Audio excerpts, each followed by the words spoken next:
Welcome to Poland Daily History with me, Nicholas Richardson. Few would deny that the world is a more dangerous place than it was even a couple of years ago. The question is, have we seen this before in history? And to discuss these potential parallels, I'm delighted to be joined in the studio by Adam Starzyński, our expert in all things historical and comparative. Adam, welcome back. Thank you very much. So, many people have said that at the present time there are echoes, for example, to the 1930s. Absolutely. Would you agree? Yes, and in general it could be interesting to draw these comparisons to other big conflicts.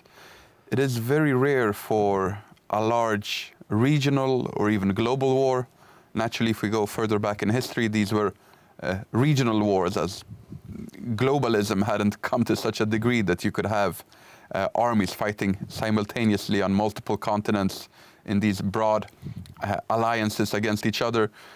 Back in the day, you would only have a local war or a regional war. For example, the Great Northern War, if we look at here at the Baltic Sea region. But these wars, local wars, can happen, you could say, out of nowhere. Somehow a regent is assassinated, some plot is uncovered, and suddenly there is war. But if we talk about regional wars or global wars, there is usually a build-up lasting a couple of years. There are tensions between several players involved, and there is these alliances that are being built against each other. Naturally, the most famous example is before the First World War, which is usually, at least in security studies and international relations, used as this prime example of how it was really in the build-up from the 1880s when these first alliances were being created between France and Russia in 1882, for example, and then later on Britain becoming more and more involved in this entanglement, because usually the British preferred to have their little alliance with Portugal, but apart from that... well, yes, things from Europe have always been very awkward and not really ideal. Yes, because A.J.P. Taylor, in his famous book, The Outbreak of the Origins of the First World War, blames it all on railway timetables. That once one country had given the order to mobilise, you couldn't call it off because it would bring chaos on your railways. Not quite the same chaos that 4 years of war was to bring, but there we are. Yes, and when it comes to that mobilization, it was also an important part in the German thinking against Russia, because technically the Germans knew that their army was better equipped, better trained, better disciplined, and that normally they would have no problems. But they did fear that if their army wasn't mobilized, and the Russians had in the previous years built up a very advanced, at least compared to what had previously been in Russia, and actually still compared to Germany, the railway network was quite sparse in comparison.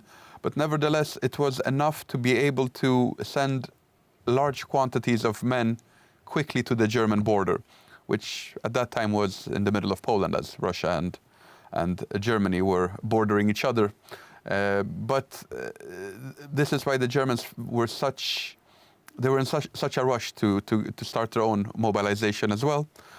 And in general, I mean, naturally the most direct reason for why the war broke out were the famous shots in Sarajevo when Gavrilo Princip fatally wounded the Archprince or Archduke of Austria-Hungary, and this led to, very quickly to an escalation that drew in all these other combatants that had previously been diplomatically, at least, sparing with each other for a couple of years. We have something similar in the lead up to the Second World War. We have Mussolini and Hitler finding each other. Later on also starting to create better and better relations with this up-and-comer, this rising power in the East, Japan in the Pacific, that had its own interests, especially in mainland China, but also in other parts, as we saw, they eyed most of the colonies that were held by the British at the time, Singapore, for example, or Burma or Myanmar today. Naturally, the Philippines were also something they were interested in. So there was this sensation when it comes to the Second World War that at least from 1935, 36 for sure, that things were moving in the wrong direction. And today, when you talk with people, there is this sense, or there is something in the air that something has been going on more or less since 2007 and 8.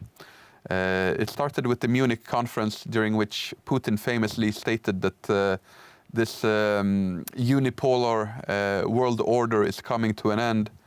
Multipolarity is about to become a fact. That American universalism and exceptionalism are a threat to world stability, that they have to be countered, that Russia will no longer be cowed.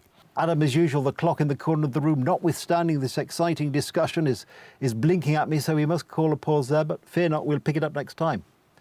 Alas, yet again, time has caught up with us, but don't worry, we'll continue the story next time on Poland Daily History, when we hope you'll join us. In the meantime, thank you for watching.